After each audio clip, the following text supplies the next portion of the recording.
Okay, thank you. Okay, so first of all, welcome everyone. It's really great to see you here. So I am Nathira Wijemanne and I will be your moderator for the master's session. So building on the previous session, where we focused on navigating PhD programs, in this session, we will be shifting gears to explore more about master's programs. So we'll be discussing the various options available, the application process, and basically hearing firsthand experience and insights from an incredible panel of women that we have here today who are either pursuing their masters right now or have completed it. So before we begin, let me introduce you to our panelists. First, we have Dewni Fernando, who is a professional in data science and analytics with over 5 years of experience in the financial and technology sectors. She currently works as an analytics and data science engineer at the London Stock Exchange Group and is also pursuing her MSc in Big Data Analytics at the Robert Gordon University.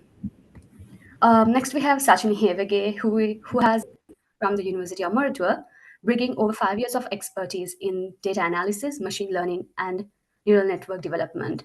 So she is currently pursuing her master's in statistical data analysis at Tampere University of Applied Sciences in Finland, while also working as a data scientist at Red Owl, an AI platform for card payments.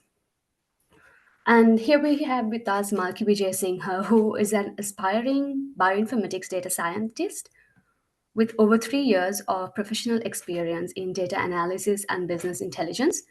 And she's currently pursuing her master's in bioinformatics at the Simon Fraser University in Canada, while also serving as a graduate research assistant at the University of British Columbia, contributing to cutting edge research in bioinformatics and gaining firsthand experience in the field.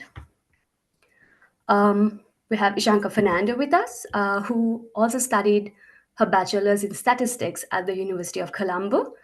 She too is a dedicated statistician and a researcher. She has already completed her master's in statistics at McMaster University and is currently working as a statistical analyst, research assistant at her alma mater in Canada. And finally, we have Dilky Felsinger, who holds a bachelor's in computer science from the University of Colombo School of Computing and has over 3 years of industry experience in data science and machine learning.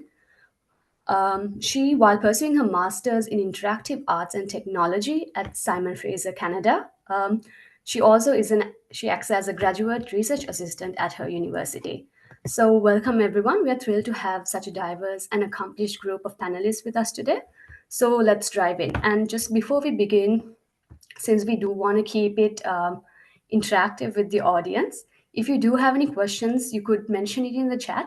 But please keep in mind to send it to the main group and not to individual speakers. Yeah, I hope that's sorted. Just to get it started, could each of you all maybe give a brief introduction into your background and essentially what attracted you to the masters that you pursued, and or at least a specific field in data science that you all are pursuing? Maybe we can start with Sachini.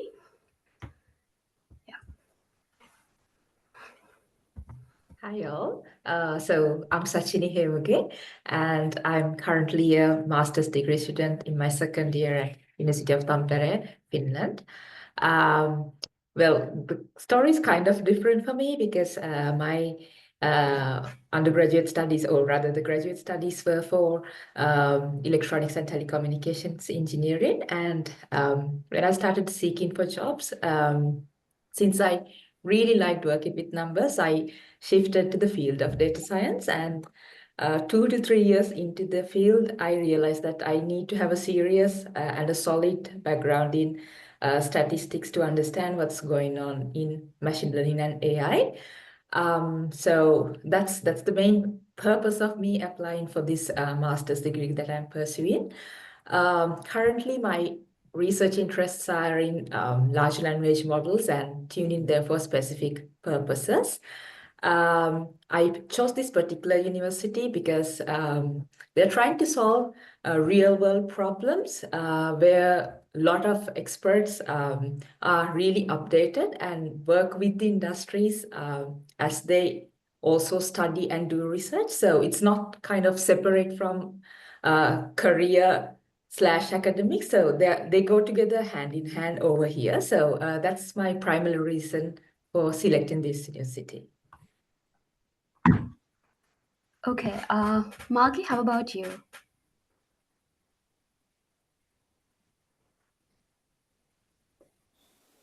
Hi everyone, I'm Malki Wijesinghe and I'm currently studying bioinformatics masters at Simon Fraser University.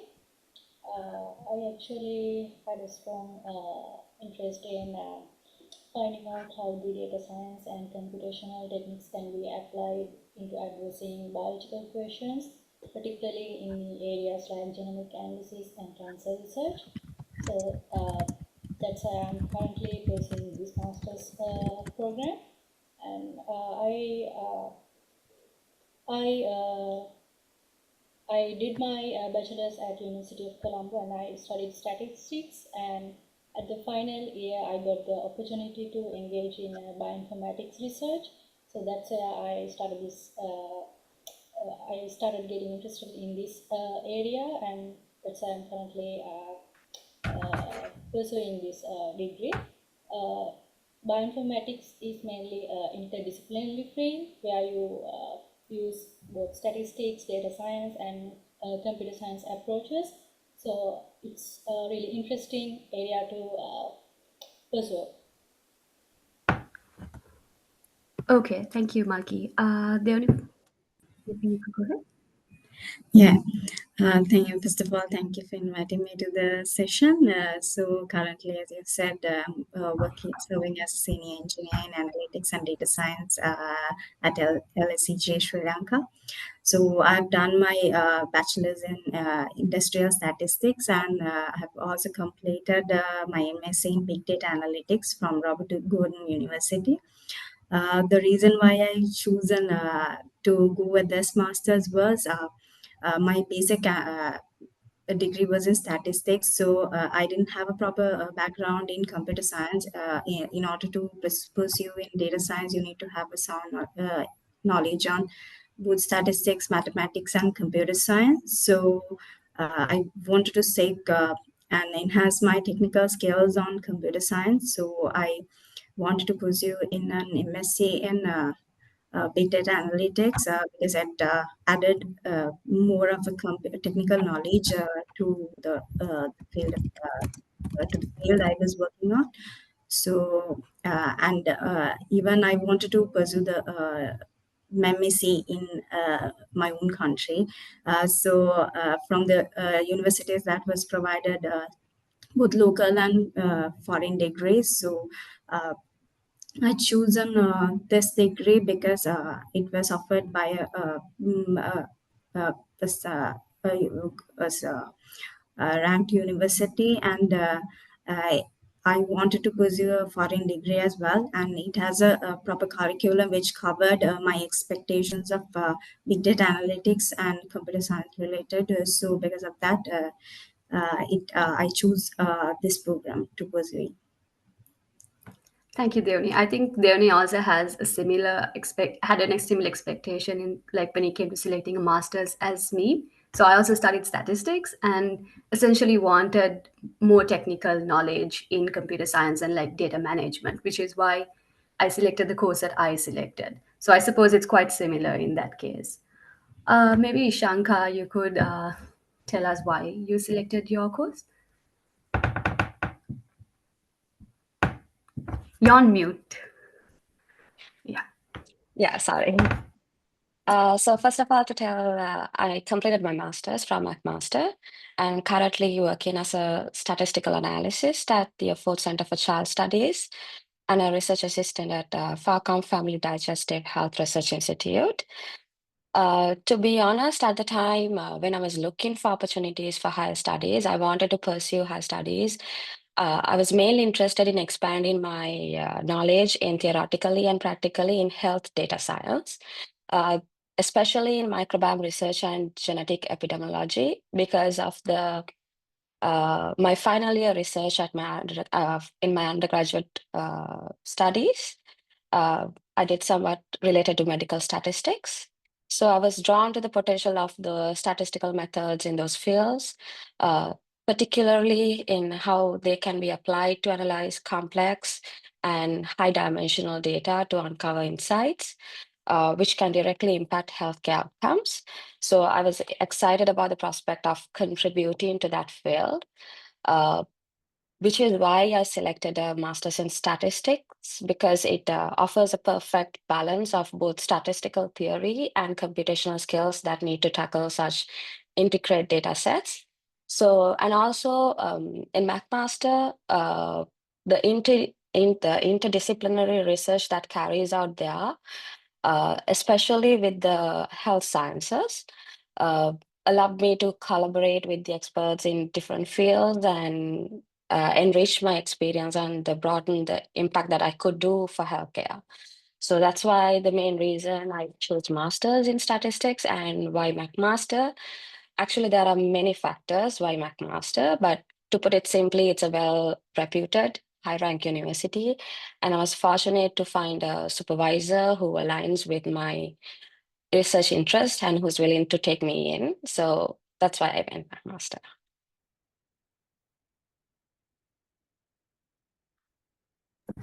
Thank you, Shankar. Dilky, how about you? Hi, thank you for inviting me.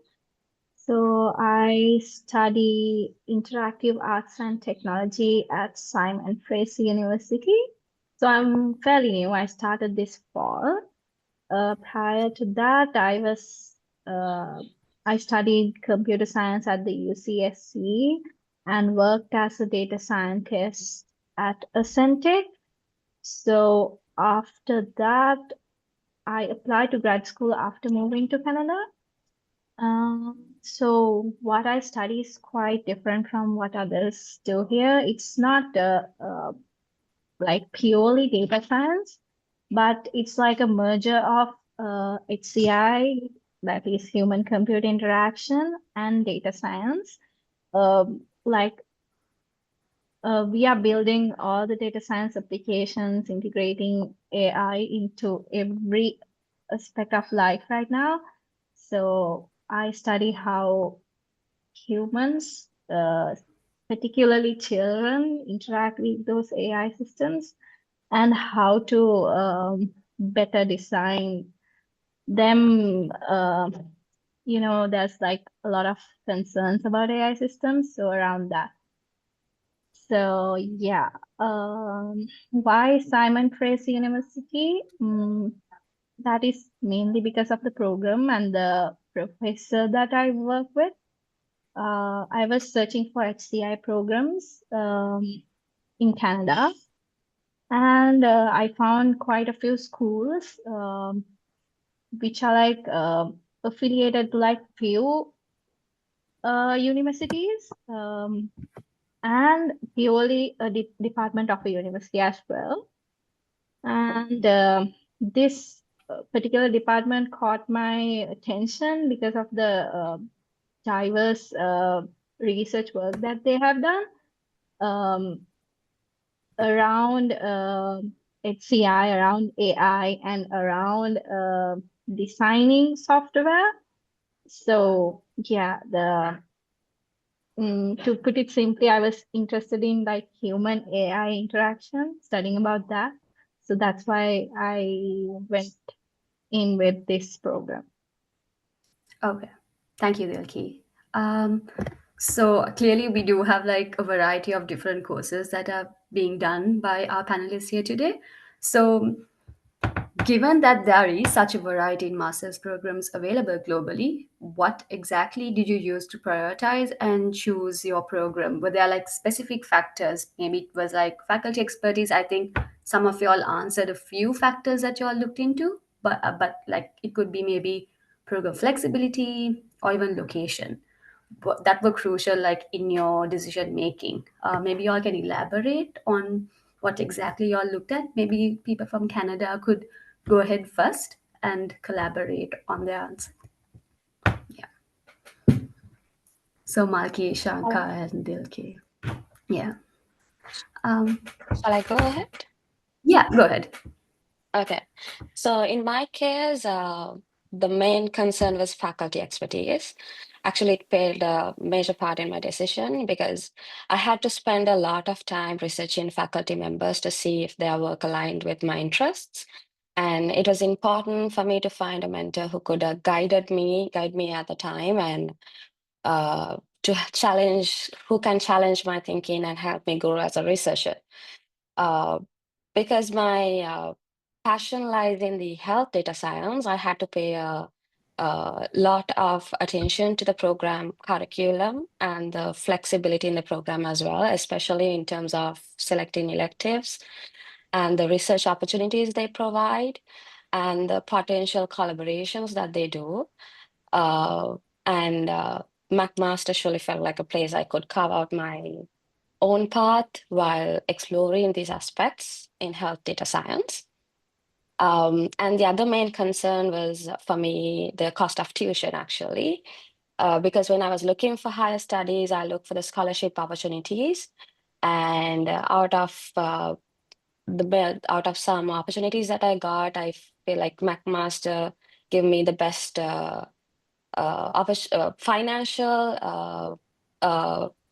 financial benefit in terms of the cost. So it really mattered. And to talk about the location, it wasn't my top priority. I was looking for some other countries as well, but certainly Canada was one of them. I did have certain countries in mind where I wanted to study, and Canada was one of them. And the reputation for McMaster, because in McMaster Sciences, it always try to collaborate with McMaster Health Sciences, which also goes with Children's Hospital at McMaster. So this collaborative academic environment made it a good fit for my goals. So in altogether, when it look at the main concerns that I had was like the faculty expertise and the program, of course, and the scholarships that they had influenced my decision in choosing my program. Okay, thank you, Shankar. Malki and Dilky, I mean, you all do go to the same university. Maybe it's different departments. How about you all? Were there any specific criteria that were met for your like selection of the university? Like, can you guys hear me? Yeah. Yeah. So on my end, I was actually looking similar to Shankar. Like, I actually looked for the faculty expertise as well, because coming from a statistics background and moving into bioinformatics, you need to have certain like I need to have a kind of supervisor who could guide me through the process, and also you need to have a certain level of knowledge in genomics analysis as well. So my background was statistics, so you kind of has to find a supervisor who would facilitate that. And also I looked at the opportunities and the type of researches that they do, that they are involved in, and I wanted to find a supervisor who is involved in research that facilitates data-driven medicine and genomics. So that's one of the key reasons why I selected this particular supervisor and this program. And also at SFU, I got the opportunity to collaborate with other universities, and I had that flexibility, so that is another reason from my end for selecting this program and the university. Thank you, Malki. Dilky? So for me, it was mainly the research project. I wanted to do something that interests me. And to be frank, I went to like almost every lab that had like some HCI project. For but I would say that I only applied to universities in Canada, not any other countries. So my selection was pretty limited, but I luckily got through. So first of all, the project that I wanted to work on, like in the human AI interaction area. So that was the first thing. And then the professor that I work with, she's working with working in different kinds of human AI interaction, particularly with children, in different areas like environment sustainability, AI literacy, and education, and so on. It's like pretty varied disciplinaries that we get to work with and to collaborate with other faculty members from different departments. So that I saw that as a plus point. Other than that, yeah, I couldn't say anything. Like I was like pretty adamant on finding the research project and the area that I wanted to work in. Okay, thank you, Dilky. Maybe Devni, how about you? You did say that you wanted to study in Sri Lanka, but besides that, were there any others? No, actually, my country was fixed. So I Okay. just wanted to select whether it's from a local university or a foreign university degree. Considering the course content and the program expertise who are doing the courses, so those are the main things that I considered during selecting, because I wanted to learn on more of a computer science plus big data analytics, uh, analysis on big data, and also needed to pursue a degree which is offered by a accredited university. And also wanted to see whether the program flexibility of the time duration, since I was professionally committed, so I need to go for a degree, a part-time degree program. And considering those things, I decided to go with the big data analytics offered by Robert Gordon University at IIT. Okay, thank you, Devni. Sachini, how about you? So you chose a master's in Finland, which is, I would say, a different choice to what others have usually. So, So yeah, actually my motive was quite different from what I've been hearing so far. The thing is, I want to go back to the industry as soon as I'm done with the academia. I have probably no plans of staying in the academia in the long run. So my primary motive was to, as elaborated before, was to find a particular course that covers a substantial statistical background, because that's not my background initially. So here in Finland, generally, you are free to select your study plan, like it's called a personal study plan. So if you sort of cherry pick the subjects you want to do and plan them accordingly, I could say there's a really good coverage of all the areas in statistics, which you need to understand machine learning and AI concepts better. So that's the primary motive. When I looked into the curriculum at Tampere, it basically ticked all the boxes for that one. Other than that, there's a really good reason for choosing Finland in particular. The country's vision and virtues kind of resonates with my personal beliefs. For example, the learning autonomy and the independence of learning, how strict they are about punctuality, equality, collaboration, and honesty and integrity in working, as well as a strong sense of community. So recapping, it would be basically because it has a very good coverage of what I wanted to learn, and the alignment with my personal set of virtues. thank you, Sachini. So just before we go to the next question, I suppose, um, like I would just like to cover a bit about Germany. I think many international students choose Germany because of how affordable their programs are at public universities. So I'm not sure whether people know this, but most public universities in Germany have like a very minimal fee, which is just a semester contribution per year. So it's like maybe 700 euros a year, which is very, very less compared to any other master's program, I believe. Um, and I suppose that's another misconception that German masters are mostly taught in German, which is not entirely true. Yes, there are masters in German, but specifically for the programs in STEM and like technology areas, there are many masters that are spoken in English. And I think that's one of the main reasons why someone would choose Germany, especially as an international student. Yeah. And specifically to as why I chose Otto von Guericke was because of how flexible they are in module selection. So like I mentioned before, the reason why I wanted to do a master's was to get more technical expertise in like data management and like some soft computer science concepts.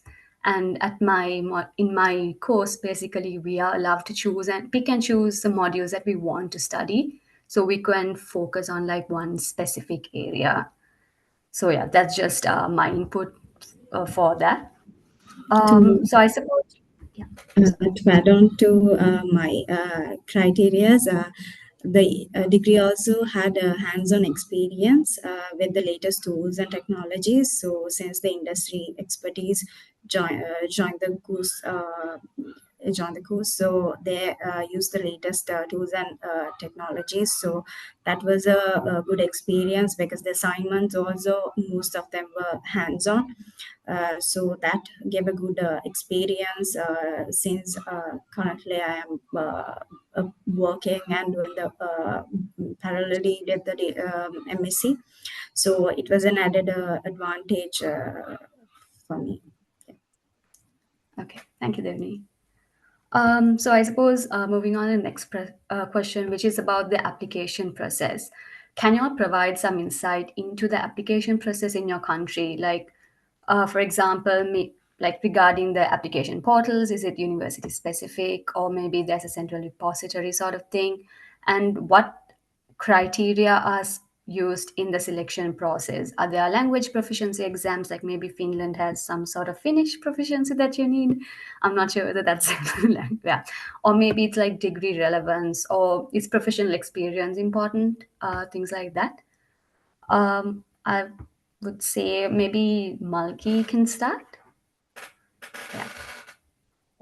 So in Canada, actually, for the masters, you need to have the 4 years honors degree in the relevant field. At least that's the requirement for my university. And the application process is straightforward and primarily done through the university portal. And you have to submit the academic CV, statement of purpose, and also proof of English language proficiency like TOEFL or IELTS. And also you have to submit 2 strong letters of recommendation and your transcript along with that. And the other thing is like the deadlines or the application time that differs from university to university, as well as like from department to department as well, because the reason is the main intake here is fall, but in some departments, like the department that I am in, they do have 3 intakes, one in spring from January to April, and also summer from May to August, and the fall as usual from September to December. So I would say like it's recommended to check the department websites as well when you're applying. And about the funding process, I think the way that I got my funding is through research assistantship, and also there are teaching assistantships available, and also scholarships along with the graduate fellowships. Yeah, I think those are pretty much about the application process. Dilky and Ishanka, did y'all also have like a similar process considering the fact that it's the same country, or did the process change because of like the difference in department or university? Okay, so since me and Malki are from the same university, my department strongly recommends having an endorsement from a faculty member prior to applying. I don't know if that is the case in other departments at SFU, but if you have like talked with a professor and then if they have endorsed you and gave a green light for you to apply, then you are like almost guaranteed that you will be admitted, but you have to have the other documentation pretty solid as well. So that was the case for me. And when I was like searching, I told that I wanted to do like a specific project. So I talked with the professor. Prior to that, I talked with a student from the same lab just to get to know what they do and all that. And the professor was very impressed about it. So that is something that is like often overlooked, but I think that in the labs they talk about prospective students, at least at my lab, that is the case. And they like if they get to know that we have done a proper background check and we are not just doing a cookie cutter application. Thank you, Dilky. Ishan? Yeah, it's almost the same as Simon Fraser, I suppose. The only thing I would say is that, as Dilke said, in my case, when not just in McMaster, so when I overall research universities masters in Canada, they basically have two types of masters, course-based and thesis-based. So for thesis-based masters, most of the cases you need to get to a supervisor first, because in the application process, without going through a supervisor, you can write down the supervisors that you would like to work with. But if you talk to a supervisor, and if that supervisor is also happy to work with you and go through the process, the chances of you getting into the program is very high. Very high in the sense almost you will get in. So for thesis-based course masters, you definitely need to write to a supervisor. And in my case, I had to go through an interview with the supervisor as well. We had an online interview. So she just checked down my knowledge and what I would like to do and my interests and what I would like to do with her. So that played a major part in my master. And when it comes to the funding, actually, McMaster, especially for international students, they give very quite impressive scholarships. I would say I was lucky enough to get my entire tuition fee covered, as well as a stipend throughout the entire time that I did my master's, which was not a small amount as well, where you can live your life very nicely. So in that terms, like they are very generous in a sense, they don't offer the program, they don't offer the admission just to anybody. So the selection criteria, even though you have to apply with the minimum selection criteria, they are very competitive, I would say, because in most of the programs, I've researched some other programs which is not in my interest as well, but still what I found like you have to have like the very highest scores to get to it. But still, in terms of once you get the admission, in terms of continuing the program, they provide a very, they are very helpful in terms of everything. Other than the university scholarships, which is mainly coming from grad schools and departments and your supervisors. In Canada, I want to say that there are some other government scholarships as well where you can apply, pretty decent ones, like Ontario. I studied in Ontario, so there's an Ontario Graduate Scholarship. And Canada-wide, there's a Canada Graduate Scholarships available. So Canada Graduate Scholarships are given by NSERC and agencies like SERCs. Then for people who want to do research, especially for PhD studies, not even for masters also they gave, but mainly for PhD studies, there's a Vanier Canada Graduate Scholarship, which is pretty impressive. So yeah, it gives you lots of opportunities in Canada if you want to study and if you show your skills and that you could pursue higher studies and you intend to live in Canada. Yeah. Thank you, Shankar. Sachini, how about you? So first of all, basically all the applications for master's degrees, or the starting point for it in Finland starts from this central study portal. I think the organizers will eventually provide the link to that portal. And actually, this year's application processing is in progress. It started approximately on 11th December, as I remember. And the application period for the next intake is less than 1 month long. The general cost of a master's degree here is around 12,000 euros per year. But there are 100% scholarships, 50% scholarships, and as well as early bird offers, which is like if you settle the payment during a given period of time, you get some sort of a percentage off. The primary requirements are a foreign university's bachelor degree, given that you are not coming from Finland. So a 4 years bachelor preferably.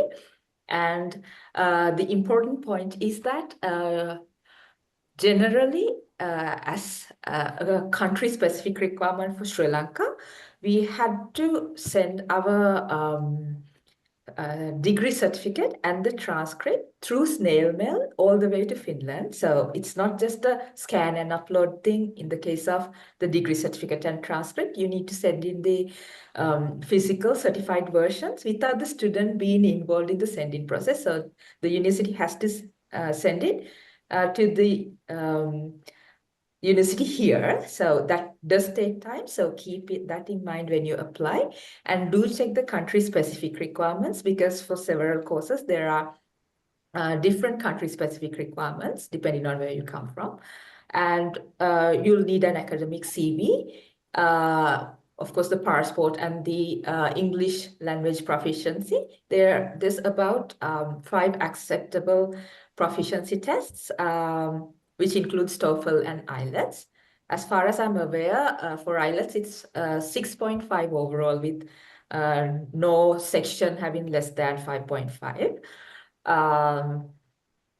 What else? Oh, talking about the motivation letter, I think it's the make or break factor here.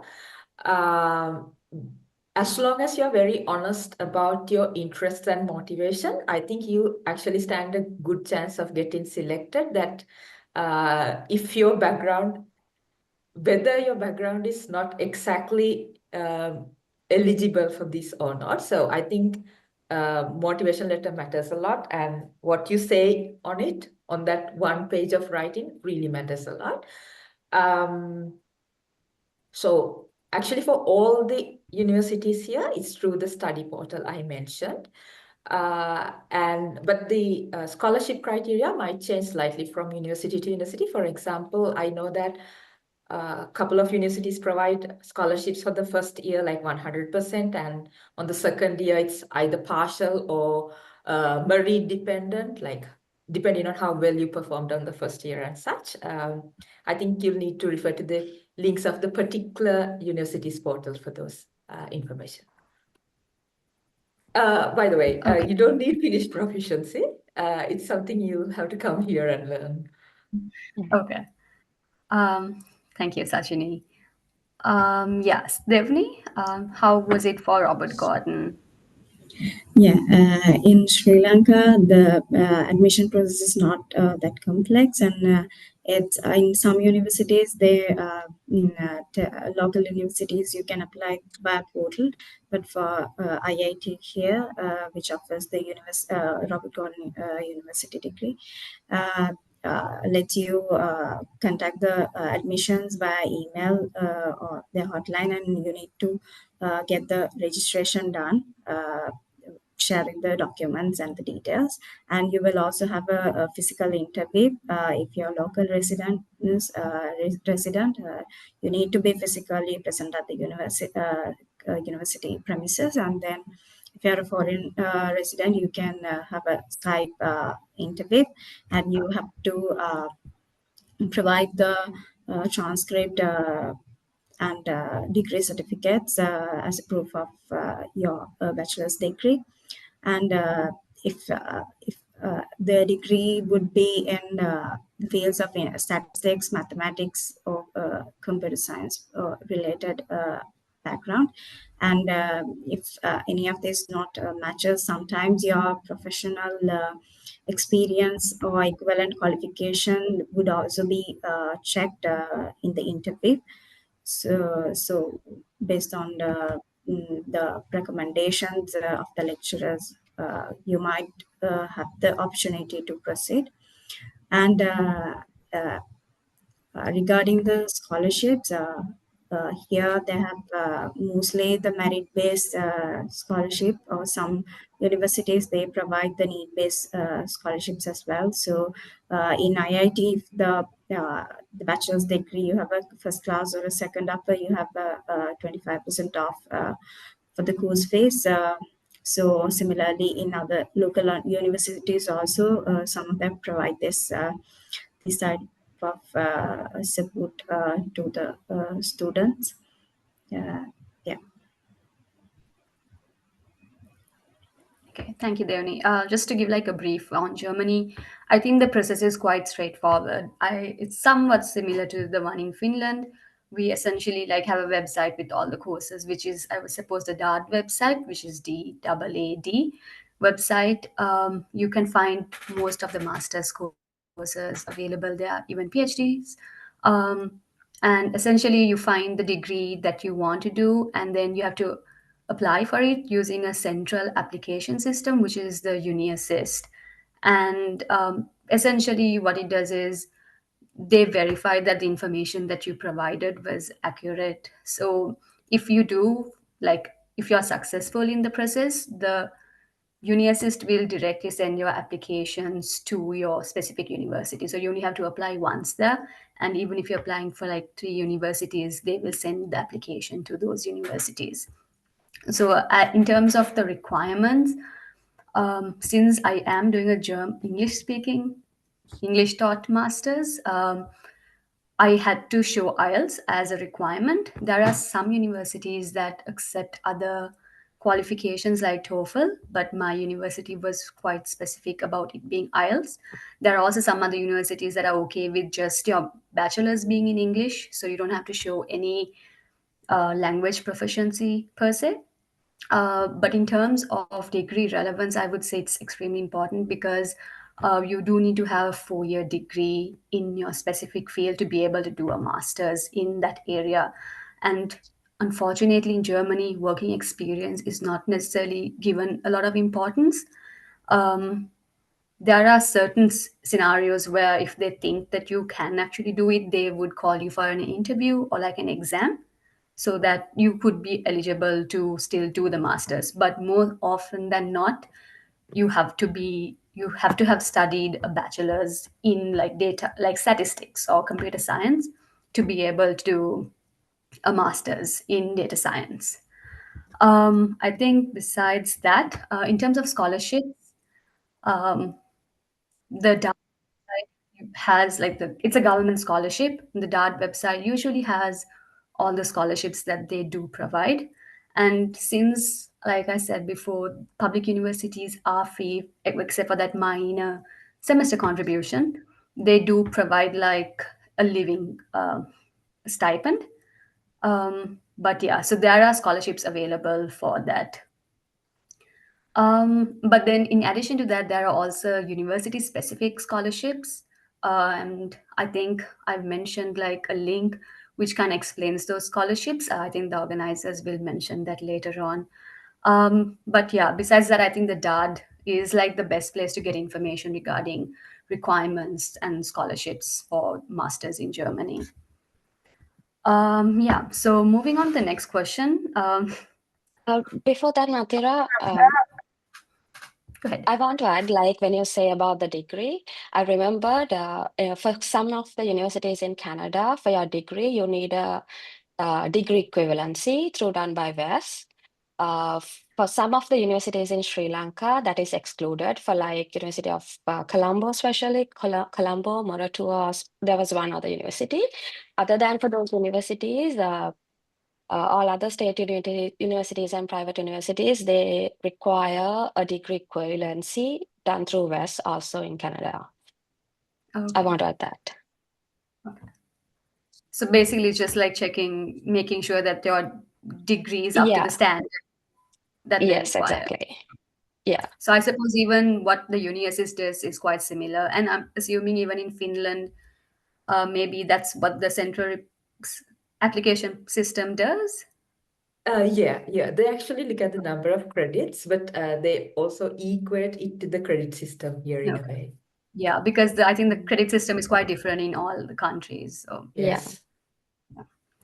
So yeah, I suppose the next question would be, what challenges did you face during the application process or even just transitioning into your master's program, especially like were there any cultural differences, if that's like applicable, like when it came to learning and getting along with, I suppose, the students or even the lecturers and so on? Yeah, maybe Sachini, you could start. So honestly, the country-specific requirements are a bit of a hassle because you are involved in the loop and you have to visit your local university at least twice to like get them to prepare the degree certificate and the transcript for you and get like check whether it has been sent on time. And I think the next biggest hurdle is, given that you get accepted, the Finnish residence permit is handled for Sri Lankans in New Delhi. So there's another trip involved. You have to go to New Delhi and give your biometrics, sort of. So that part is a bit of a hassle. And the process does take a lot of time, like background research. You have to study the curriculum and see whether things tick boxes for you. So you have to keep in mind that it does take a lot of time. So be prepared and start early. And you have to be extremely punctual. In Finnish culture, there are no buffer times or anything. The deadlines are very strict, not for the master's application or anything that happens afterwards. So keep the deadlines in mind. And talking about the cultural differences, the autonomy is one serious aspect. So nobody's going to micromanage you, and it's all your interest on how you want to plan your studies and continue. There's a lot of peer reviewing for the stuff you do, and you should also do a reasonable amount of peer reviewing to pass certain grades. And it's a very different teacher-student relationship, I would say, because teacher is just part of the class and they're not superiors, and you are on first name terms, and you basically it's more of a loop discussion, not a hierarchical one in this case.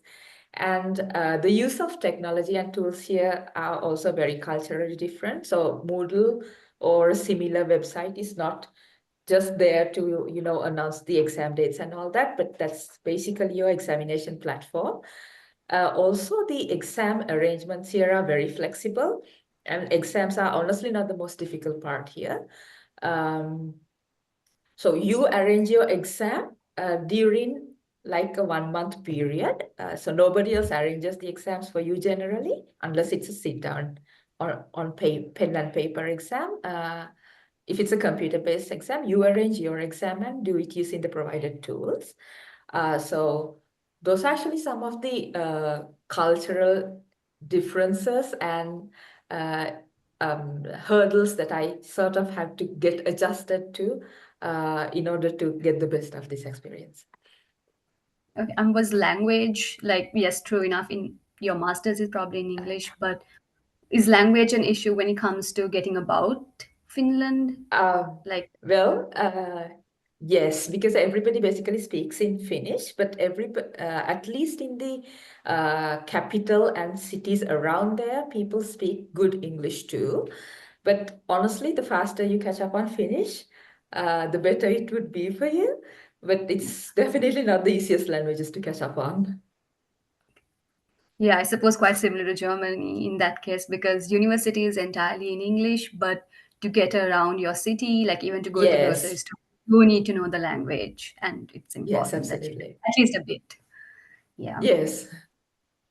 Malki, how about you? Was there any like thing that you need to navigate through when you started your masters?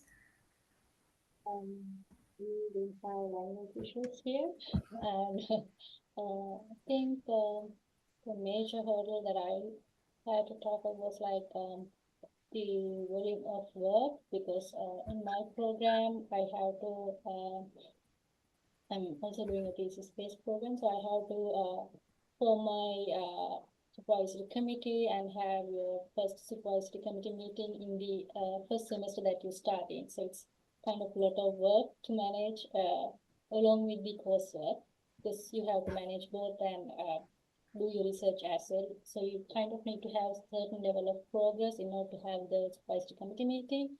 It's one of the things that I had to tackle on, but the thing is, when you're in a lab, the other lab mates, they are really helpful. So it's actually a collaborative culture here.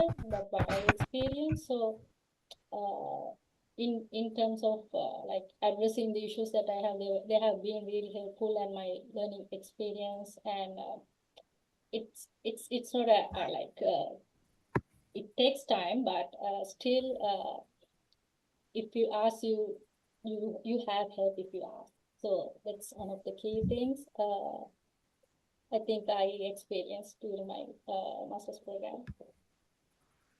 Okay. Dewni, how about you? Like, I'm assuming you're the only one doing a part-time master's program here. So, Yeah. was there a difference? Like, how did you manage working full-time and studying part-time? Yeah, it was a bit of a challenge because with the work that I have, I really have the weekends to work with. With the support of the colleagues and also while in my work, also I did some professional exams like AWS developer and some other related studies I've been doing. So that also supported me in this pursuing in this degree program. And even in the application process, also the past students' experience, so who have done studies with statistics, they didn't even let me pursue in their big data analytics masters. They recommended me to pursue in uh, data analytics degree program. So only with the recommendation from one of my lecturers, they allowed me to proceed with this. However, by learning a bit of programming and front-end development and all that on our own, with the support of the colleagues, also was able to successfully complete it. Okay. Thank you, Dewni. Dilky and Ishanka, how about you all? Were there any cultural like hurdles that you all had? Not just cultural, but just application process transitioning into masters. Was there anything that comes to mind that you thought was okay? This is stressful. In my case, in the application process, of course, finding a supervisor was a bit challenge. So you have to write personalized, thoughtful message emails to each professor, and then just sit out and wait till you get a response. But sometimes they do respond, sometimes they don't. So very few get back to you with the good news. So you have to be very patient in that case, and you have to start it ahead, because if you want to get into this term fall, you have to make the applications in last year, December, the application. So before that, even like more than 1 year before, you have to start to write to supervisors and make sure you get their responses. So it is time consuming and you have to be a lot of patience. And when it comes to the transition, I came 1 month after my program started. So I sort of caught up in the middle of my program. So I missed all the orientations and everything because of the visa process in Canada, which is again another hurdle. It takes a lot of time because of the huge number of applicants, I guess. And I applied during some COVID when they had some backlog with COVID applications as well. So my visa got delayed and I came up in between sort of the program, but so transition, like I had to sort of start right the next day after I landed, I had to start studying. I had to enter the courses. So it was a bit of a challenge, I would say, because the people were different. It's different in a sense, it's not a bad thing. Luckily, Canada is a country where the majority are immigrants. And surprisingly, they help each other out a lot. I was surprised by that at first because I was not used to it, but all of them are like very friendly, even from the higher position to the lower level. Like they don't care about what you do. They only care about the people and the personality, I guess. But so all my colleagues, professors, everyone I met to this point were actually very helpful and super friendly. So in that case, I would say Canada is a wonderful place where you could study because you find amazing people here, and you will be surprised how good people can be in this country. So even though I had to travel, I had to caught up with the transition at once. I would say people helped me with that. And when it comes to the learning part, it's quite similar to Finland. We are also on a first name basis. We don't even though we professors and everyone also act on the same level and very generous. And if you ask help, you will definitely get help. I remember in my first few weeks, I was in Sri Lanka, we never if you have a question with the assignment or a project, we hardly go to a professor and ask and clarify it out, right? But here it's not the case. You can talk out with colleagues, supervisors, and question if you see something. If you see something fishy, you can talk it out and sort your problems. So in that case, yeah, it's quite similar to Finland. So it's very friendly and super friendly and very down to earth people are here. Okay. Thank you, Shankar. Yeah, I think we all expect some sort of hostility towards immigrants in most of the countries, but it's not always the case. Yeah, I would say that. Yeah. I suppose because we do have to wrap it up, I just do have one question. If there was one thing you knew before you applied that you know now, what would it be? Maybe Dewni, you could start. Just one thing that you wish you knew before you applied. Yeah.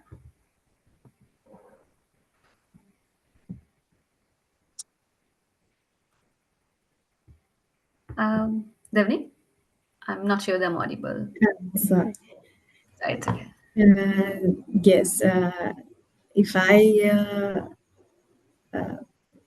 if I have visited the time, I would advise myself to strengthen my technical knowledge prior to applying for this program, and also thoroughly research on the course curriculum and the scholarships that the other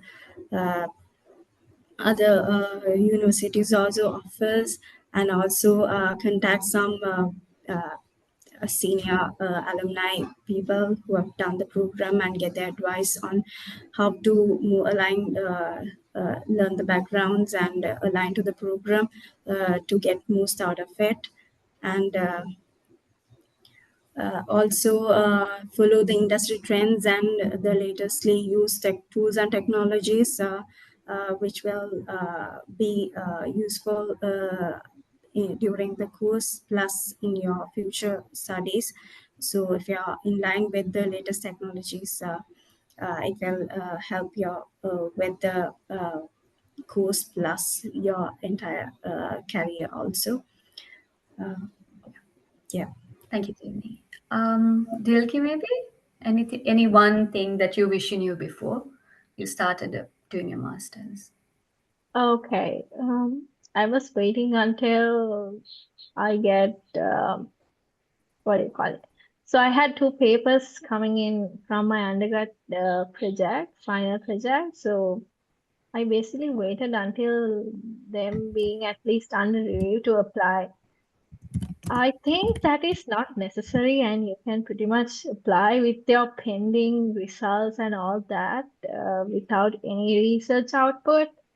But I think that did give me an advantage. But yeah, I could have applied earlier for maybe in 2023 if I was not waiting till everything is perfect. So don't hesitate to apply early with the pending results or with pending publications or whatever. Yeah, something that I would like, if I applied again, I wouldn't do that. Yeah. Okay, thank you, Dilky. Ishanka, how about you? Honestly, I sort of was a bit late when I applied, but I don't reject that because I took my time to study what I want to study and to balance my personal life as well. So with the plans that I had, so I don't reject that. But still, if I had to change something, I would say when you're applying to the universities, you need to write a statement of purpose. And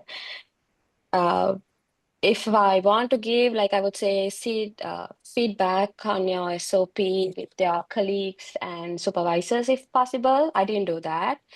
But I wish I had shared mine with mentors because sometimes it's difficult to view your own writing rather than from an outsider's perspective, right? And having someone else to review it would make it more compelling. If I want to give an advice to my past self, I would do that, and I would give the same advice to others as well, because you think you know yourself and you write all goodness in you in your SOP, which is not what is expected. You need to be honest, and it's okay for you not to know any research ideas, or you don't have a much understanding of what you want to study, but as long as you have the passion and interest towards that field and being honest in your SOP, would make you to a success, would guide your path towards a success application. So I would say give your SOP to outsiders and to personals that you know and make it review. Yeah.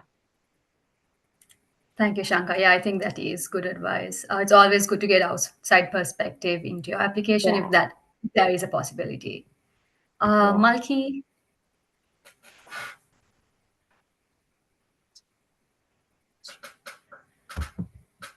Yeah, so in my case, I think to my past self, I would say I build this upon Dilky's answer earlier. She said she has done contacting current students in the lab and understand what their research and everything. What I did was I went through the publications and read through what type of research they are doing in the lab, but still talking to a current student, especially a master's student who has gone through the same process before you, and then understanding what the system is and how the process is within the lab. That's a different advice. So I would say that's one thing I wish I had done before starting my program.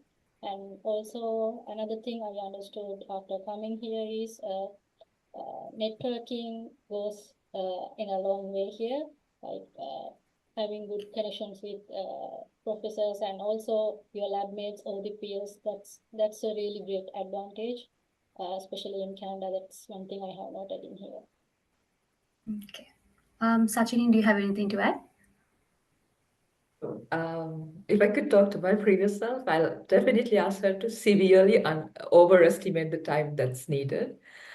Because I think I seriously underestimate how much time this consumes. So just that, honestly, because there are tiny nested details that you need to handle as you go through the application process. So be prepared. Okay. So I think we have, like, the time has come for us to end for the day. Yeah, I don't really see any questions in the chat, but if you all did get any individual, like, questions individually, just do send it across. But if there are no questions from the audience, I think we can wrap it up. So again, once again, thank you to each and every one of you all for, like, taking part in today's panel discussion. It was actually insightful to get different perspectives from people in different countries, different universities, and honestly doing different things, even though it's one specific field. So once again, thank you for taking part in this today. Hopefully, we'll see you some other time. Bye. Thank you. Um, Bye. Thank you. And as for the audience, I think that is it for the day. So thank you for being a part of today's panel discussions, the PhD and the master's panel. I hope you all did take away something useful for it, and hopefully this is helpful for your application process, be it master's or PhD. Once again, thank you guys. Bye. Thank you for inviting Nathira. Thank you. Thank you. And out.